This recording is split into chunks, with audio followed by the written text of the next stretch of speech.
Merry Christmas, good evening, and welcome to the Boxing Day edition of Ghana Tonight. I'm Kemini Amano. Our top stories. Boxing Day shooting near a mosque in the Volta Regional Capital leads to 7 injuries and 15 arrests tonight. What really happened?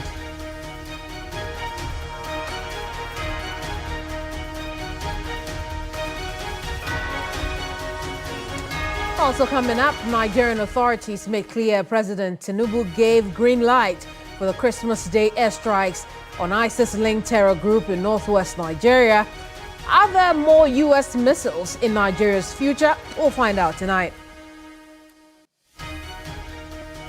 And we'll also head to Masquerade City and join the Yonkers fan in Sekandi Takrade. Tonight, we're live on the ground with thousands of revelers.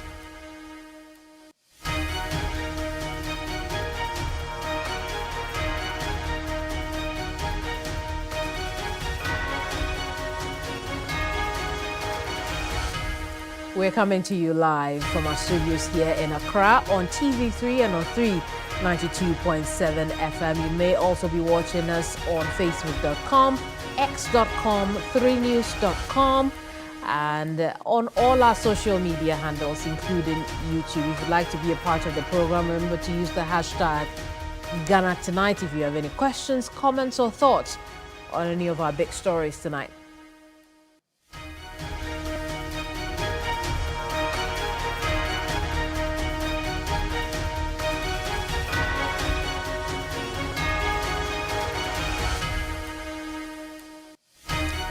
I am Kemini Amano. Let's now bring you Ghana Brief.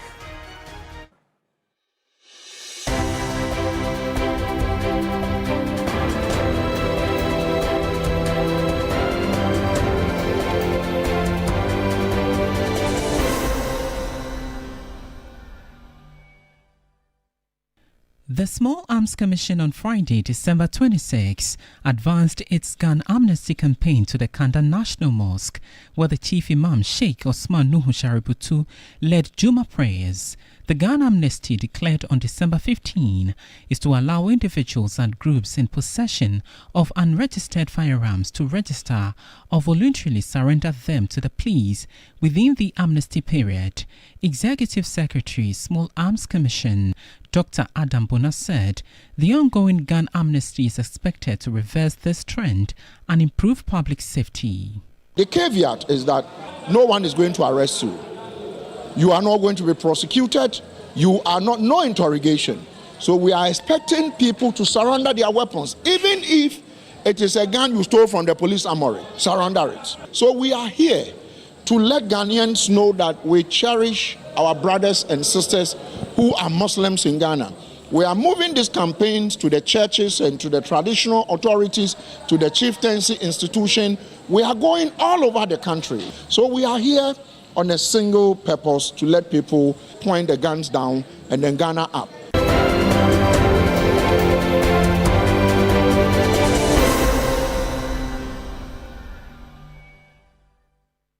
At least 15 people have been arrested by the police following a sporadic shooting incident at the Ho Central Mosque Friday morning.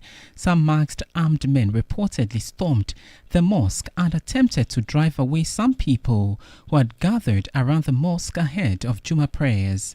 At least 7 people are believed to have sustained gunshot injuries. The incident was reported to have escalated amid sporadic shootings. Heavy joint security personnel were later deployed to the mosque and surrounding the Zongo community to restore calm.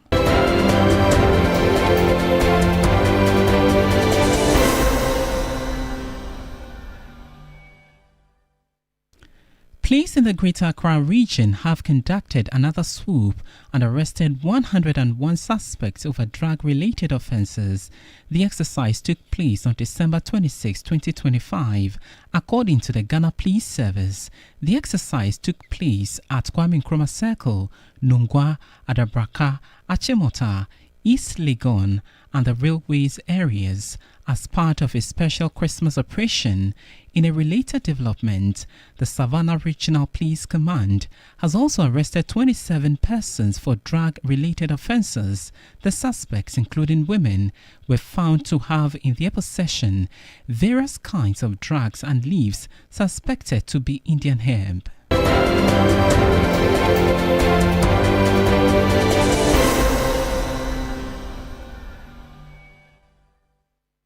The Electricity Company of Ghana, ECG, is expected to be taken over by a private sector operator, according to the International Monetary Fund. In its latest staff report on Ghana, the IMF says government plans to, by the end of 2025, hire a transaction advisor to oversee the selection of private sector concessionaires for electricity distribution. The fund notes that Ghana's energy sector is showing signs of stabilization, pointing to improved payments by ECG to independent power producers under the cash waterfall mechanism.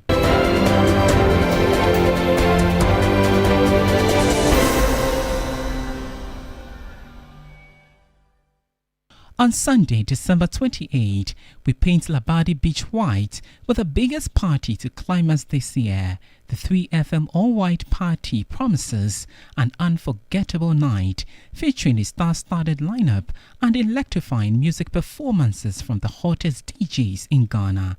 Organizers say there is a treat for you. Collaborating with Labadi Beach Hotel, which are the top-notch in terms of hospitality. So we're really excited to collaborate with them this year for the beach edition of it. So it's happening at Labadi Beach Hotel, the private beach area of Labadi Beach Hotel. And we have 3 of the finest artists that have thrilled us in the year 2025. The party is always multi-layered because we have our live band element, where we have some of the finest live bands giving us renditions of all the great songs. We have the DJs that create an atmosphere of a club or a party throughout the event, and as well give us the ultimate after party at the end of the event.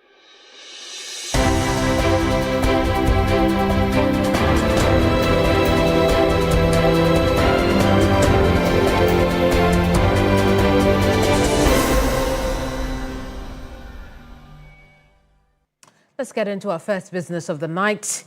We're following that incident in Ho, where there was a shooting at a mosque there.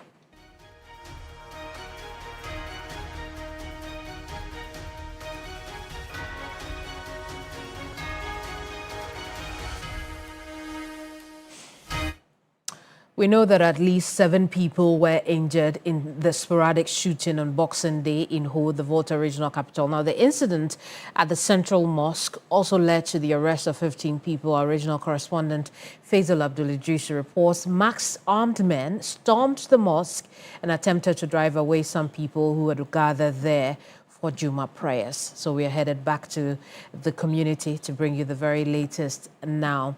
Faisal is returning on our television. He's coming back to us with a bit more information on the incident that took place there. Faisal, good evening to you. Let's get into what's happening now. What's the situation? What's the mood?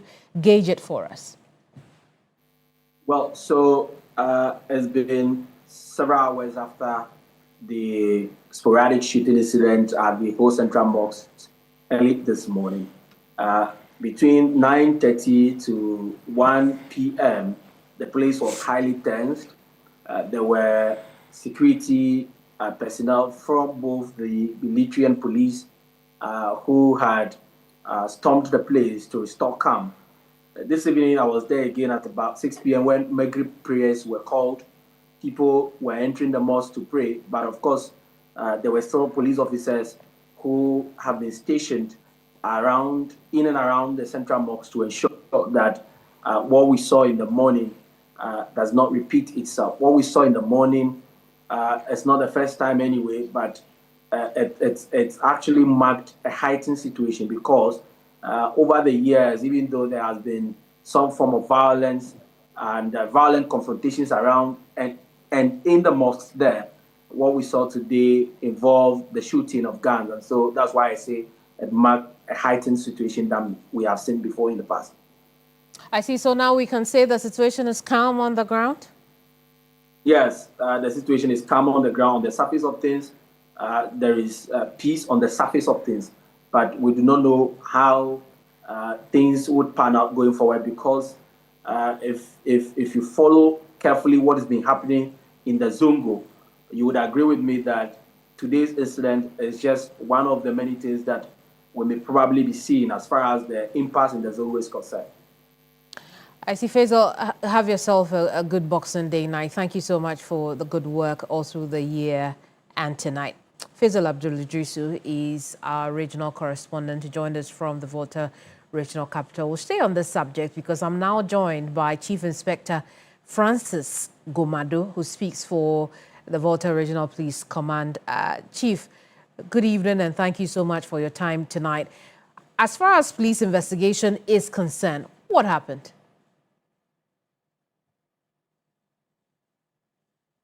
This morning around 9:30 a.m. was that our Muslim brothers and sisters converged at the central mosque in Ho to have their Friday Juma. Whilst they were there was this Navara pickup that pulled up with some people on board the vehicle. Since it's a worship period, nobody thought of any ill intent or any mishap towards each other, only for them to be attacked by the said people who were in the pickup. Unfortunately, looking at the nature of the crowd, 9 of the worshippers were injured and were quickly rushed to the Ho Teaching Hospital or the Volta Regional Teaching Hospital. They are admitted and they are undergoing treatment. Police were called and they swiftly responded. Thank God, our Deputy Regional Police Commander in the person of Assistant Commissioner of Police, Mr. Samuel Okuno, led a team of police officers to the place. And they were able to engage the people in a very fruitful conversation. And they were able to de-escalate the tension that was mounting as a result of the attack. Because we have ongoing investigations, there are a lot of things I will not be able to disclose for now. But we've been able to arrest 10 of the suspects who are currently in police custody, assisting police in the investigations.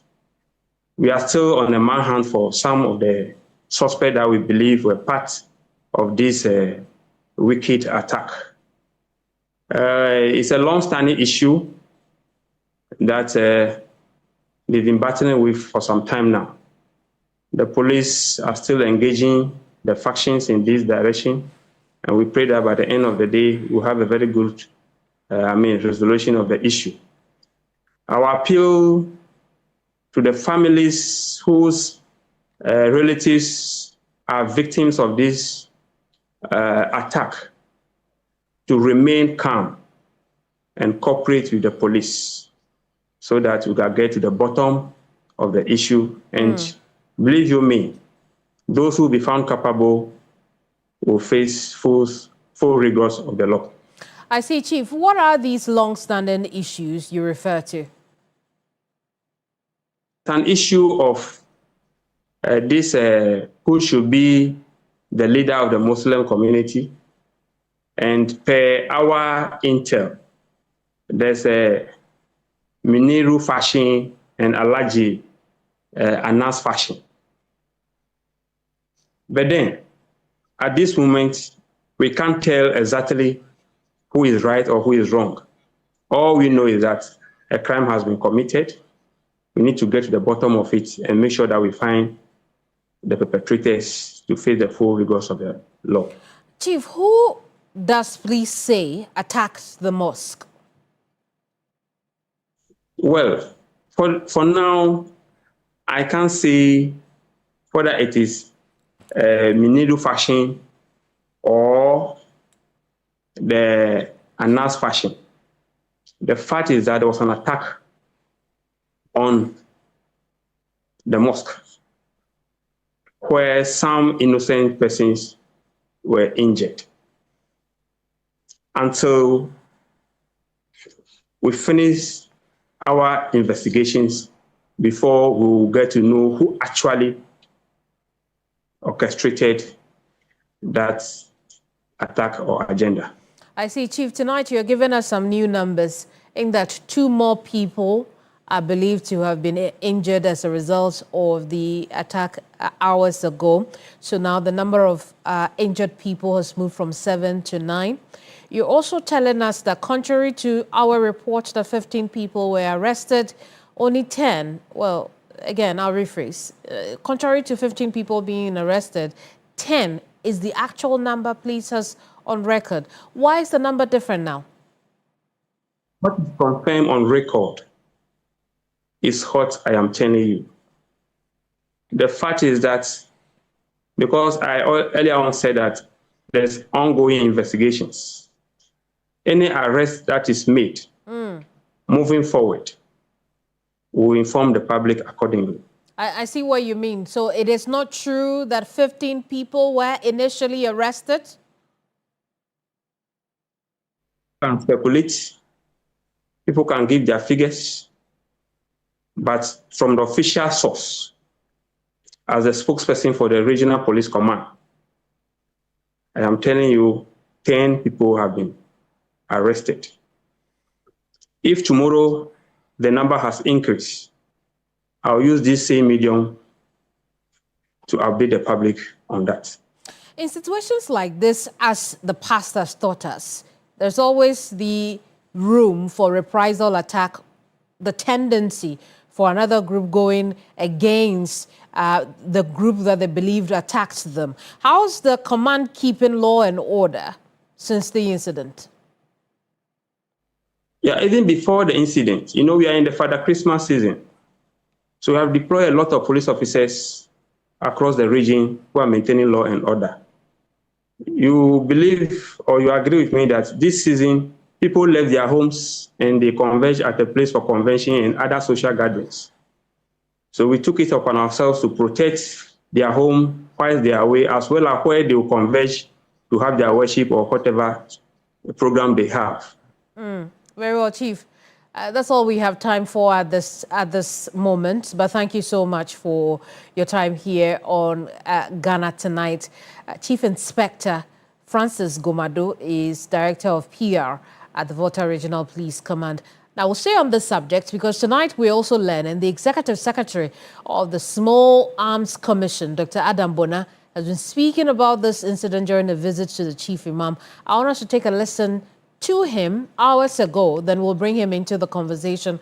Because again, you recall that the Small Arms Commission has embarked on amnesty, where they're taking guns from the communities around us, from the society, from members of the public, in exchange for amnesty, right? And so what you're doing is that no matter how long you've had your illegal weapons, ammunition, bring them.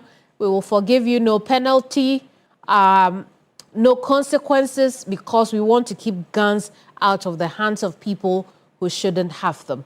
But when he visited the Chief Imam today, he spoke a little bit about the situation in Ho, and I want us to take a listen to him. We'll bring him into the conversation live. Don't go away. Let's look at that.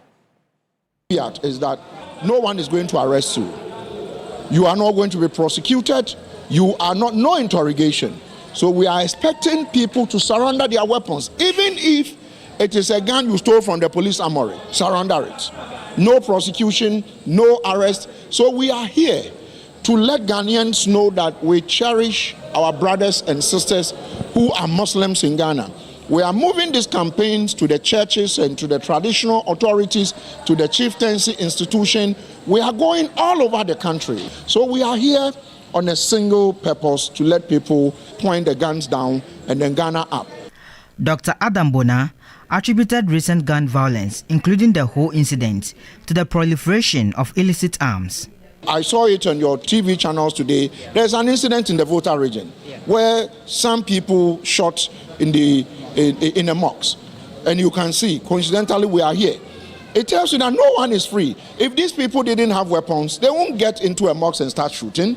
I mean, Anyone who is a Muslim knows that Islam preaches peace and not violence. But others have turned it around and, want to foment trouble. So for me, I would say that we need your support as a media to help us fight this canker called illicit guns in Ghana. We now have Dr. Adam Bona, who's the Acting Executive Secretary of the National Commission on Small Arms and Light Weapons. Doc, it's great to connect with you again. It's been a while since we had a conversation on television.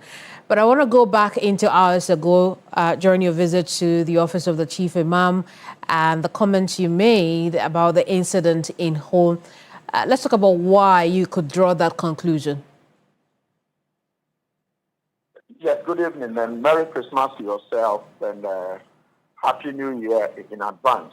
We visited the Chief Imam at his residence sometime this week. And then this Friday, we decided to worship and interact with worshippers at the National Mosque. And in fact, when we visited the Chief Imam in the first instance, he accepted to be an ambassador of the gun amnesty as declared by the Honorable Interior Minister Honorable Mutaka Mubarak. And so that paved the way for us to be at the Central Mosque, to let those who have illicit weapons to surrender these weapons. And we all know that an amnesty has been declared. And an amnesty is a legal instrument that says that you are immune from prosecution if you surrender your weapon. You are immune from interrogation. You are immune from arrest if you surrender your weapon within the stated period.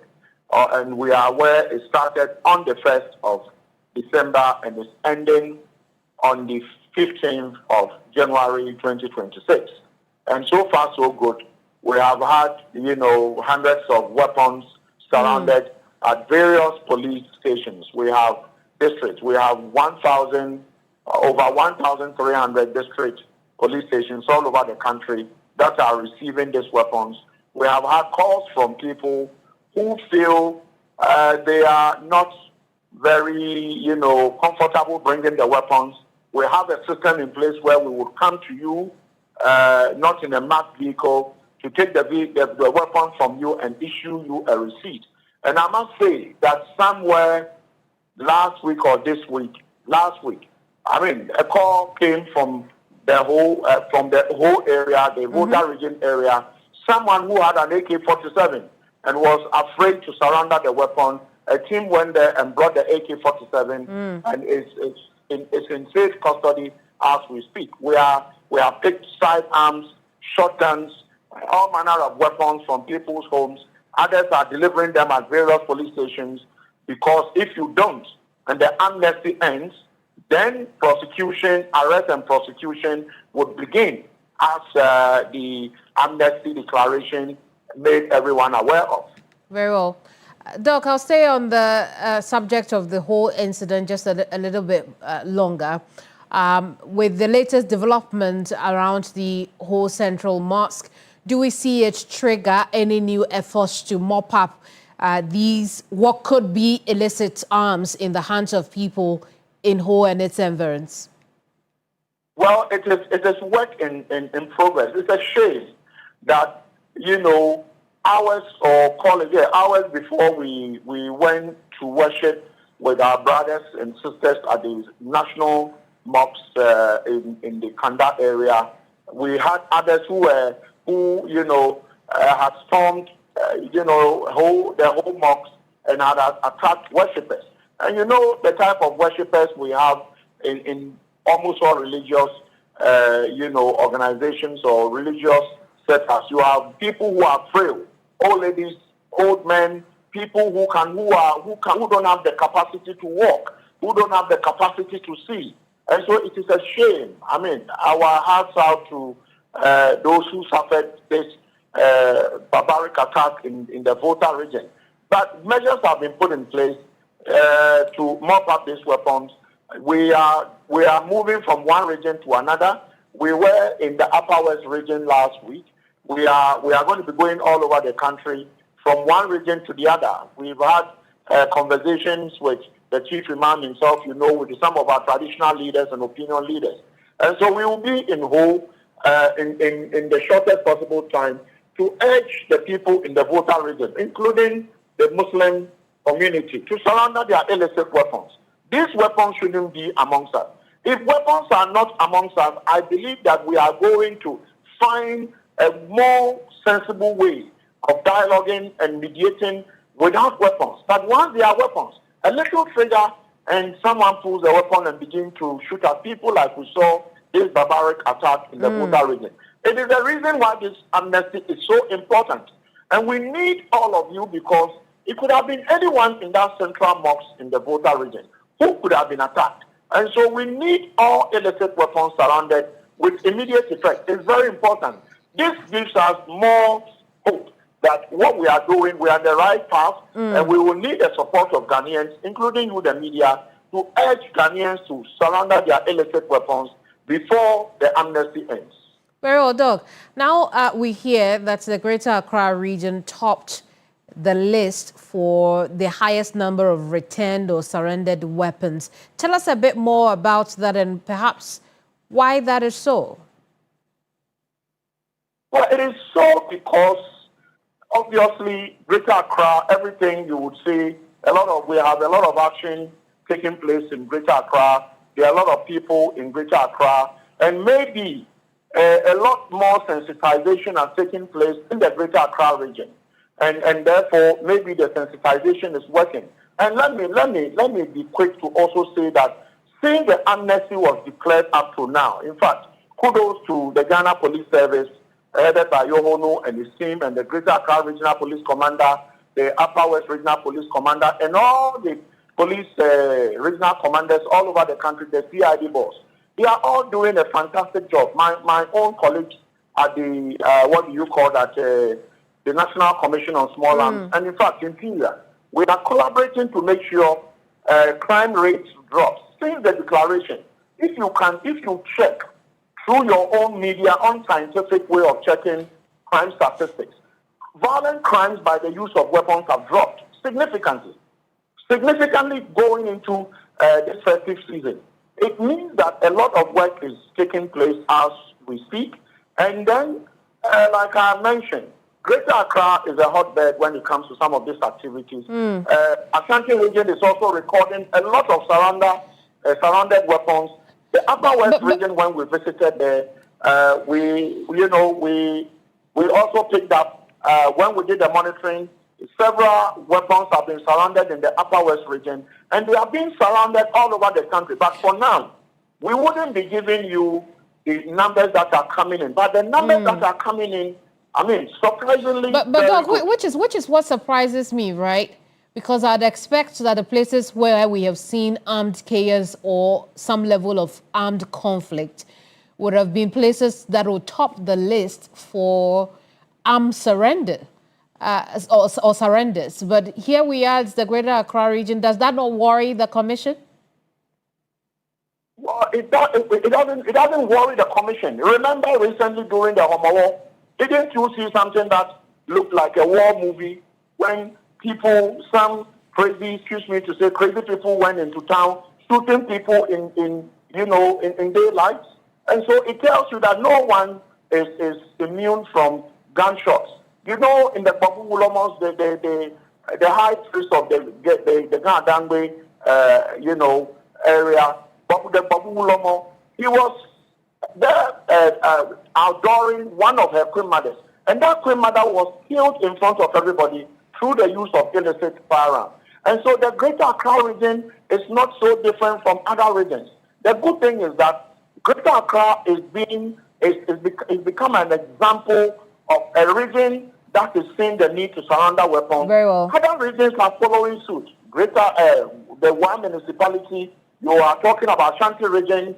The Volta region is we are getting, the numbers in the Volta region is not bad. Just that a lot of sensitization must go down. And myself and the team that is leading this campaign, we are going to go to every corner of this country to make sure we retrieve as many weapons as possible should be surrounded. And so I think that no conflict-prone area is going to be spared. In fact, including Boku itself. We are going to make sure every community is visited.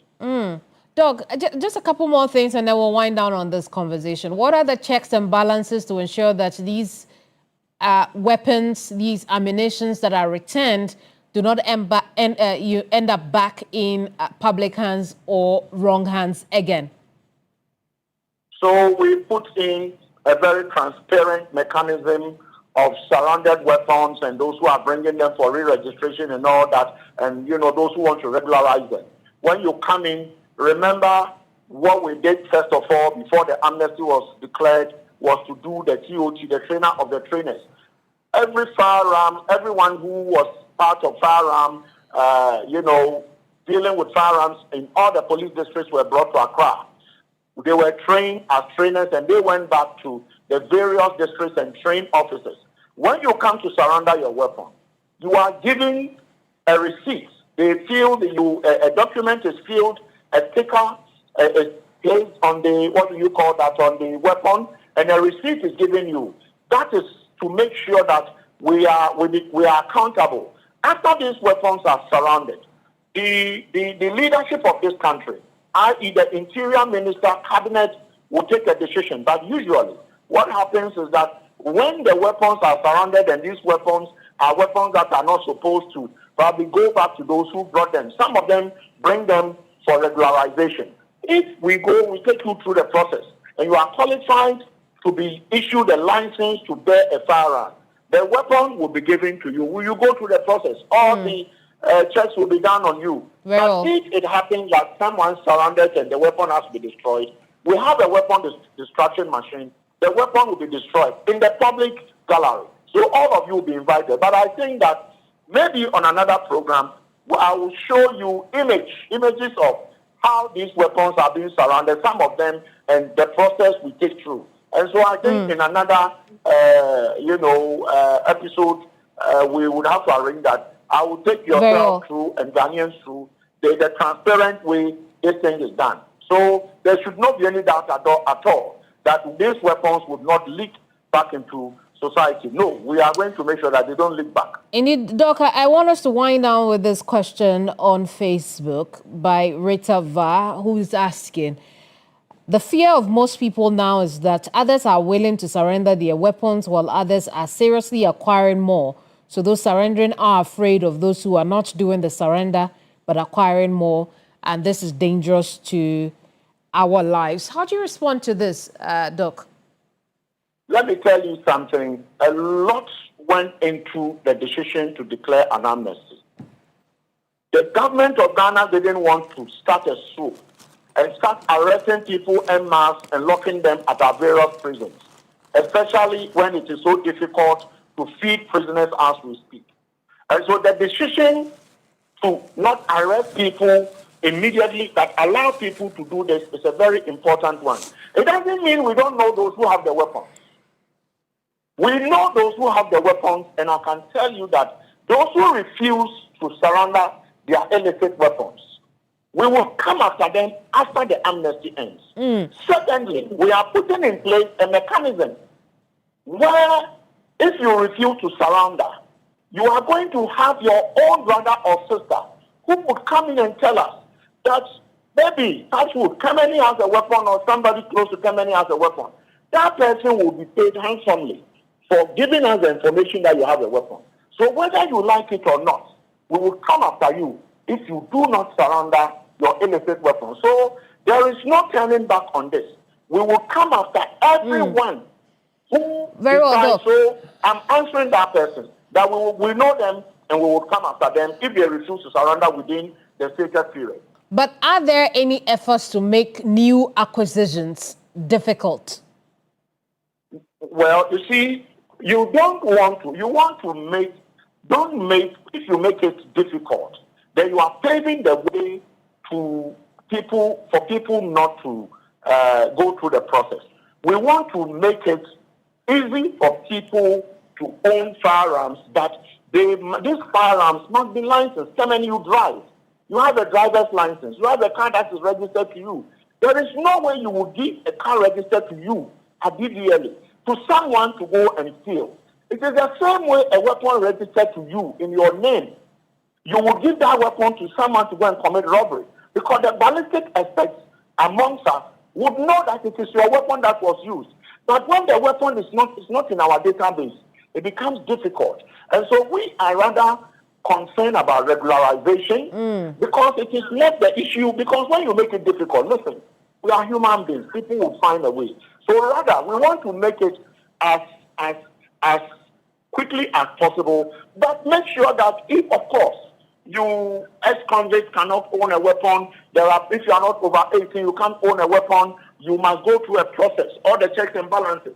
If you are, the law says we should give it to you, why not? So we are not, I don't think the state is interested in making it difficult, but rather to make sure that even if there are 1 billion weapons in Ghana, we know who has a weapon and who doesn't have. But at the moment, when you don't know, people are shooting indiscriminately. Like this, what happened in Ho? This what happened in Ho shouldn't have been happening. And if some people have been arrested, I'm sure you will get to know that most of these weapons, the weapons that were used are not licensed to be used that way. Very well, Doc. We'll leave the rest for a different platform. But thank you so much for your time tonight. Happy holidays. Thank you very much, Kemeni. Dr. Adam Bona is Acting Executive Secretary of the Small Arms Commission. We'll turn attention to another situation to do with security, but outside our borders, this time in Nigeria, which has made news since Christmas Day. More bombs could be in the future for Nigeria, and the new U.S. resolve to end what President Trump has said to be Christian annihilation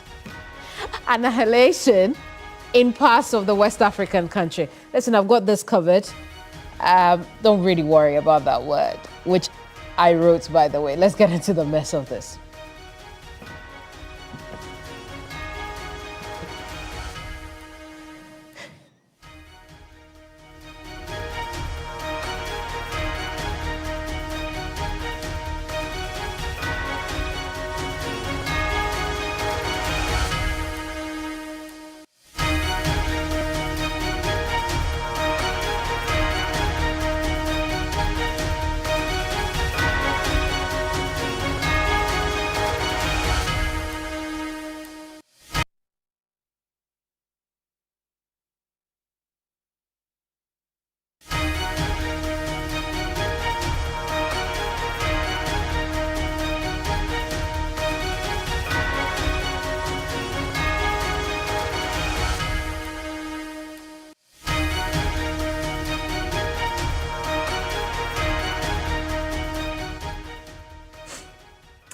Now, Nigerian authorities say the Christmas Day bombings in northwest Nigeria was a joint operation between the West African country and the U.S. According to U.S. President Donald Trump, precision airstrikes were launched on an ISIS-linked terror group. Now, both Nigerian and U.S. authorities have yet to give any further details about the operation, except U.S. military is quoted as saying multiple fatalities were recorded in Sokoto State on the border with Niger, where members of the terror group were believed to be present. Now, Nigeria, on the other hand, is fending off local pressure over why it didn't take the lead in an operation on its soil.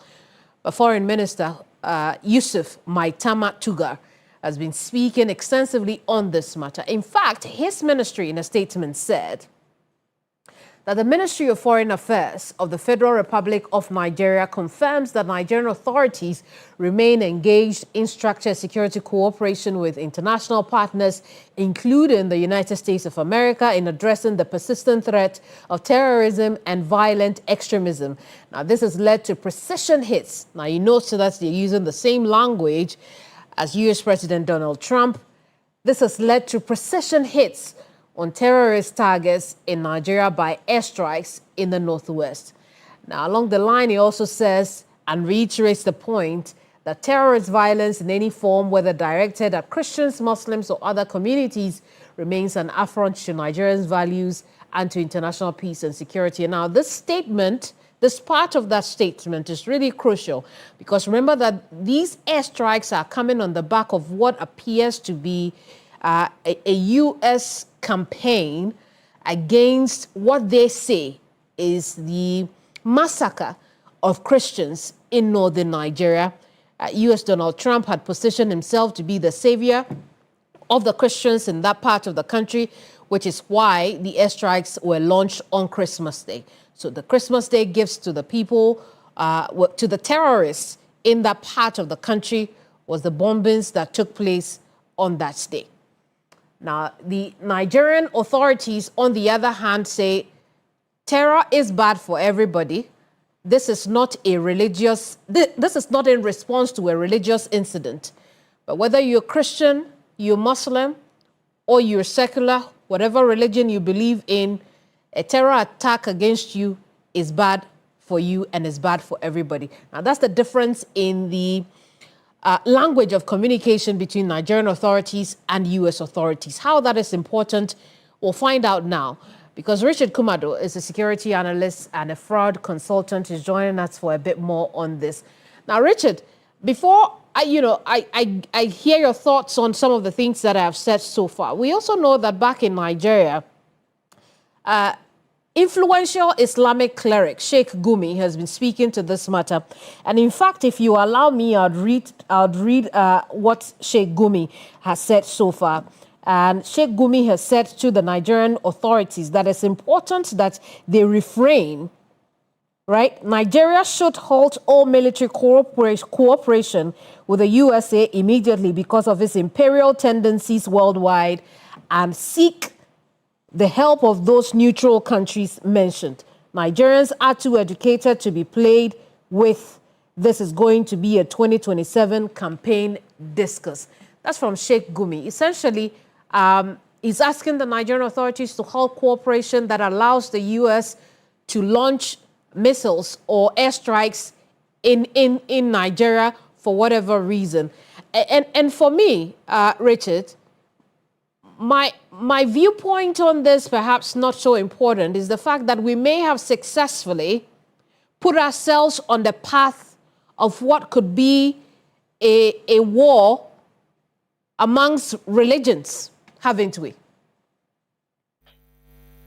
Definitely, security communication is a skillful one, and those who operate within the security intelligence environment or at the highest levels of security governance will always craft their communication so well that it doesn't lead to ambiguity, because whatever you say carries weight. And if you don't say it properly, it has different variations and different meanings. So to the extent that you are having the Nigerian government saying a different in what the Americans are saying, that is why you are having the likes of sheikhs and many other persons we've spoken to in Nigeria getting confused about what has happened and what the ramifications are. Number two, it is so important that African countries, irrespective of whoever they are able to build security operations capacity within their countries, that they are able to provide security assurances to their people. Number three, in the complex world we live in, there's nothing wrong seeking technical assistance and abilities from foreigners or international communities in line with your national foreign policy, particularly when you play within the geopolitical arena, where things can be a bit more complex. Having said that, once you turn these whole strikes into a religious one, then you might be changing the dynamics, then you might be changing the narrative, and that will not order well for Nigeria. But Kemini, if you have been to Nigeria, like some of us have done, are people being killed? Yes. Within the geographical area they described? Yes. Has this thing been going on for a very long time? Yes. And the figures are being pointed at particular groups of people. And the state of Nigeria did little about it. They were undermined. They were lackadaisical. Once you put up a posture that you do not care about the people being killed, and hands are being pointed at a specific group of people, then you might be asking the Americans to come in. So if you don't want them to come in, whether you have a relationship with them or not, you have to do things properly as a state, because there's sovereignty at stake here, and there's security breaches at stake, and there's public safety guarantees at stake. So that is where we are. I see, Richard, but there are those who, and again, we know that in the northern part of the country, that is mostly Islamic areas of Nigeria. And the position has been that these terror attacks have known no religion. Specifically, it hasn't been a targeted attack at Christians. It hasn't been a targeted attack at Muslims. It's been a targeted attack at anybody who is in the way of the weapon. But what I do want us to look at now is, again, looking at the difference in language between the U.S. authorities and the Nigerian authorities. The responsibility now is at the doorstep of the Nigerian authorities to ensure that this situation does not de-escalate and then become a religious war among Christians who are mostly in the south and Muslims who are mostly in the north of Nigeria. A statement has been released, but you and I know that a statement is not enough for a situation like this. What else could Nigerian authorities be doing going forward? No, I think they have to show leadership. The president will have to speak to the issue. African Union will have to speak to the issue. ECOWAS will have to speak to the issue. And this is where I want to hear from my president, President Mahama. We want to hear from Samuel Kudjeto Abrokwa, the foreign minister. We want to hear from the key personalities within the West Africa zone, that they have to speak to the issue. And there has to be diplomatic channels, and there has to be dialogue. Other than that, once it becomes a religious issue, and the Nigerian government is so weak in dealing with some of these religious attacks that has taken place, we might be running away from it. But some of the attacks that happen, you could see clearly that somebody is creating a narrative that has led us to where we are today. And when you go to Nigeria, just like Ghana, you have Christians and Muslims and traditional leaders all over the country. There might be one particular group of people predominantly at some other places, but to the extent that specific people are being kidnapped and abducted and killed, we have to be careful. Other than that, we are also aware that everywhere Big Brother goes, Uncle Charles goes, he leaves footprints. And those are not the footprints you want to have in Nigeria or you want to have within the West Africa region. The geopolitical aspect of it, Kemini, is not looking good, and the optics are not looking good for the Nigerian government. They will have to wake up to their responsibility, and they will have to deal with this issue precisely as possible. Just a few more things, and then we'll wrap up on this conversation. We know that the U.S. has also been speaking again since the incident, despite not giving us much as far as details are concerned. It only talks about its initial assessment. We find the same with the Nigerian authorities. It's unclear who was hit on the ground. But I want us to move away from that briefly and talk about the future of what has started or what started on Christmas Day. Because as we have known from the past and happenings even now, there's always a blowback. Those described as terrorists always fight back, and it doesn't look pretty on the ordinary citizens on the ground. We know that on record in so many instances. But I want to show you something that we picked up from the X handle of the Secretary of War of the U.S., Peter Hegseth, and he's talking about what could be more missiles in the future of Nigeria. Let's look at it. He says the president was clear last month. The killing of innocent Christians in Nigeria and elsewhere must end. The Department of War is always ready. So ISIS found out tonight on Christmas. And there it is, more to come. Grateful for Nigerian government support and cooperation. Merry Christmas. How does that come to you? More to come. Now, I wasn't surprised at all from the narration from the Americans. They were clear in their minds what they wanted to do. They gave the warning. The pre-warning was there. The readiness and the preparedness to strike was there. And the kind of missiles they want to use was also ready. So they were prepared.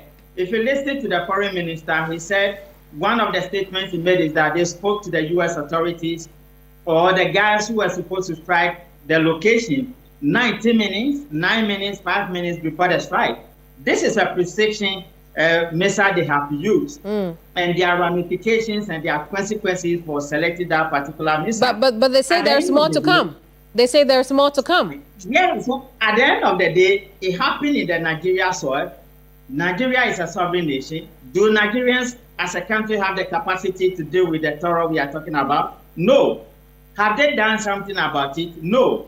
Have they been successful with it? No. Go back as far back as what led to Goodluck Jonathan losing the election. It was some of these orchestrations. And many of the killings and the abductions that has happened, people are watching because these days, this democracy is in the open and the governance is an open space and people can read in between the lines. Is the U.S. government lying about the killings? This is another question for another day. Did they strike the right places? They know exactly what they were looking for. It would seem we would have to wait for the extensive assessment to be able to come to those, those numbers. But as you put it, it's important that we learn exactly who and what was hit, where it hit, precisely, to help the Nigerian authorities take a decision as to whether they will accept the more that is to come. But thank you so much, Richard, for your time tonight. Richard Kumado is a security analyst. We've been looking at the Christmas Day bombings in northwest Nigeria, particularly in Sokoto State on the border with Niger. It's been tough. It's been dense. Let's go lighter now.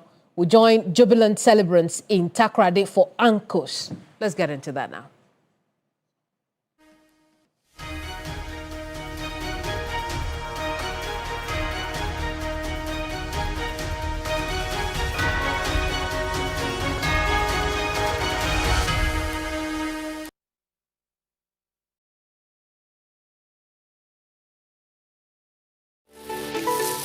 Why are more and more professionals choosing Flamingo paint?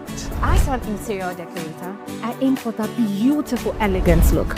Flamingo paint has great hiding ability to cover and transform old walls easily with just one coat. Impressive.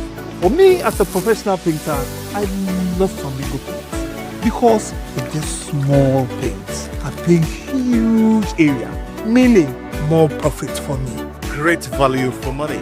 As an architect, Flamingo paint, with its well-researched and solid composition, guarantees durability for all my buildings. Flamingo paint, superior hiding, superior coverage, superior durability. Flamingo paint, simply superior. In my line of work, a confident smile is everything. Kel Charcoal Toothpaste keeps me on top of my game and ensures my smile is always radiant and bright. With the tiring nature of my job,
Welcome back. It's Anko season. I'm in a hurry to take you to Sekondi Takoradi, where the streets are... Oh, look at that. Look at the numbers for the Ankos Festival. And this is happening in conjunction with Connect FM in Takoradi. You know that's a sister station here at Media General. We'll now connect with Irama Smith, who's been having all the fun without us. Irama, what's happening?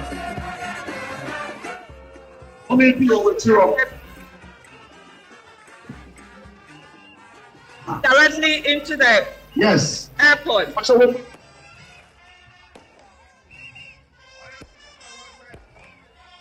Irama, we can hear you. Go on.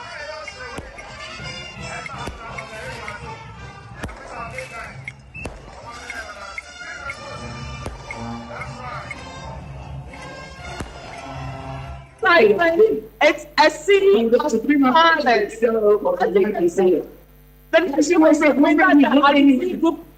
Groups have already passed through. The Supreme group, which numbers have people, so to 1 hour pass through. People pass through. Now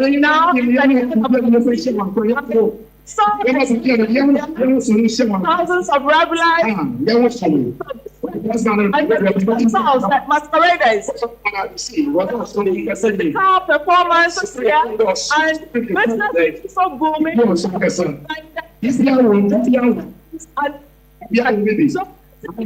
excitement here. It's a new party. But the flip side to it is not easy to have the city in traffic gridlock. In such a situation, it's and so the previous group left and they've cleared the way. The next coming continue like that until the last. We are looking at 45 so you can imagine what is there, but it's to be here and it's total madness. Very well, Irama, thank you so much for the reporting. But look at all that fun we are missing here in Accra. Next year, I won't be in the studio with you. I'll definitely be on the ground with the Ankos magic, the masquerade magic that is lighting up Takoradi Street. Listen, let's listen to some sound from there. I want to hear music from there.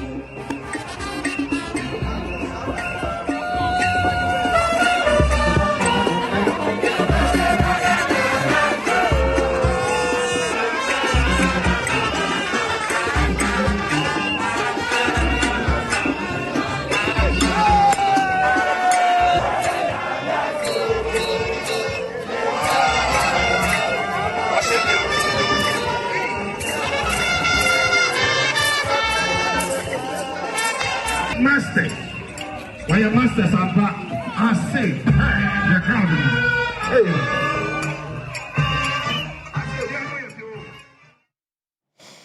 What a party. Excuse me. What a party you're missing. Well, from the situation at the whole Central Mosque to the missile attacks or missile strikes in northwestern Nigeria over the supposed annihilation of Christians in that part of the country, to Ankos Festival. If you haven't checked your calendar already, this is our very last episode for 2025. Ghana Tonight is grateful for your company all through the year. We will see you with an even better edition. Well, I will, because Alfred will be back on Monday. But I'll see you with an even better Friday edition in the new year. Thank you so much for staying with us throughout the 365 days of 2025. But what's happening tomorrow? Because it's still 2025. Alfred Okanse will be here with his panelists to discuss some of the week's biggest stories, unpacking the Constitutional Review Committee's report. AG gives more oral updates. Ken Oferiate's lawyers are also speaking. BOD Gold Board challenge IMF on $214 million loss. Look at the list of guests. Justice Abdullahi, Martin Kpebu. I also see Professor Bafo there. economists. Yeah, I also see I see Andy Apiakubi there, Musa Dankwa, and then the economists who I can see. Professor Sumi and Professor Bokpin as well, and Theo Champong, to give you a full picture of what's happening. Forgive me, my sight fails me when I need to read from afar. But on Sunday, you may have seen aspects of my interview with the chairman of the Constitution Review Committee.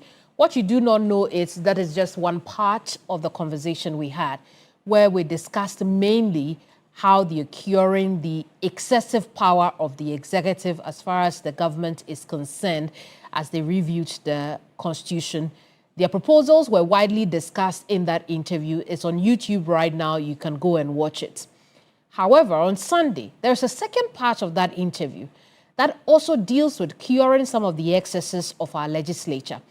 It also deals with issues around dual citizenship of MPs and the likes, and how people like you and I can be more representative in the governance process. That will come your way on Sunday at 1 p.m. here on News on TV3. So join me at 1 p.m. For another episode of Hot Issues, where I sit down with the chairman of the Constitution Review Committee, Professor H. Kwesi Prempeh, where we discuss that part of the report that was delivered to the president in the course of the week. Don't miss it. It's a really important conversation we had. So much to learn, and you know, in fact, I encourage our MPs to tune in because it gives them a sense of what was behind the thinking of the proposal. So join me then at 1 p.m. for Hot Issues. Thank you so much once again. It's been a very fruitful year. We've had a good time here on Ghana Tonight. I'm Kemeni Amano. Bye-bye. Ghana